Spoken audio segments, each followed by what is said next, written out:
well, we'll try to bring it to real world application as much as we can. Is Yannick, are there any, and then Jake, actually, if you have another one too, same question to you, but are there any sort of case studies that come to mind that sort of to you exemplify what you're delivering to the industry on the water side specifically?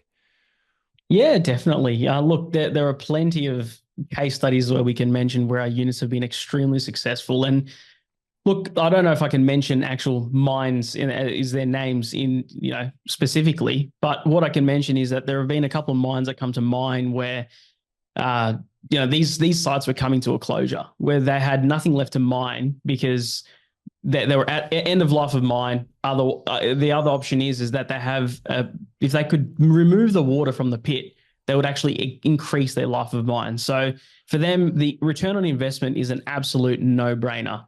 What they do is that they have a big pit, right? So they finish mining in one section. They're coming towards another section of the mine, but it's full of water because it's never been touched, full of rainwater. They've pumped water. They've transferred it to this section because they never anticipated on actually mining that area. Yeah. But then when a geology team or the hydrologist team have come in and they've done their tests, they realize actually there's a lot of coal or there's a lot of metals there.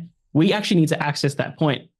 So what happens is then they scramble, they scratch their heads and think, we've got all this water. We've got billions of gallons of water that we need to remove. If we do remove it, it might cost us a fortune in the traditional methods.